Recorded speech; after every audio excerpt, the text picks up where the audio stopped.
Hi, and welcome back to 5-Minute Physics. Today's topic is capacitors and capacitance. So this right here is an example of a capacitor. And what capacitance is the ability of a conductor to store energy in the form of electrically separate charges. So what that means is when it's charged, a capacitor will separate the positive charges from the negative charges and accumulate the negative charges on one side or the other in order to store charge. Okay? So let's look at our example capacitor here. Capacitance can be identified as the ratio of the net charge on each plate to the potential difference created by separate charges. So if these are positive, good grief, every time. If these are positive and these are negative, again, if the red are protons and the blue are electrons,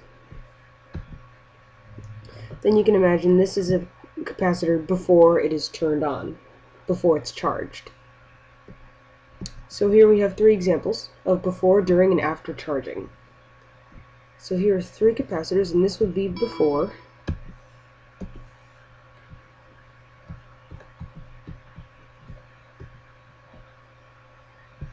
This would be during, and this would be after. So as you can see here, there are equal amounts on each side of protons and electrons. And when the capacitor is turned on, the electrons start to accumulate on this side. And when it's done charging, all of the electrons are on that side, and some of the protons have remained behind. Well, why is that? That's because you have the positive and negative wires, positive, negative, going through a battery and usually a switch.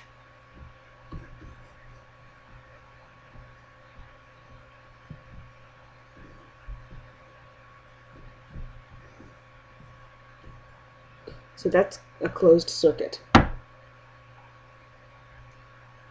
Alright, now the equation for capacitance is as follows.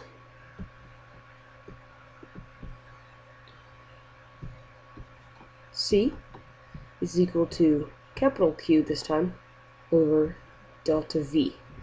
And that means the capacitance is equal to the magnitude of a charge on each plate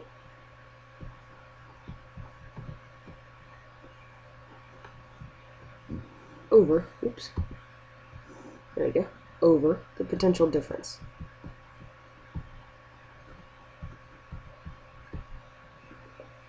So there's your capacitance equation.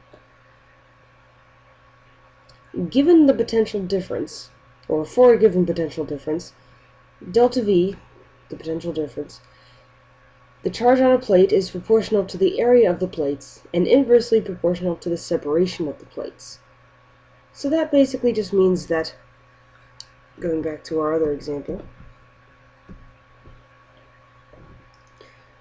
the charge on this plate here would be proportional to the area of this plate with its negative charge, and also with this one, and to the separation, the distance between them. The SI unit for capacitance is the farad,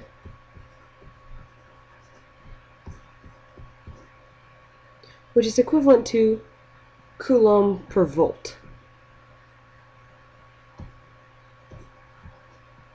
And that sounds a little complicated, but it really isn't. But most capacitors typically don't have that much power that they're written with the base, and they're usually in picofarads or microfarads, which are to the -12th and 10 to the -6th, respectively. So they're pretty small amounts, pretty small charges. That's about it for capacitors. Thank you again, and see you next time.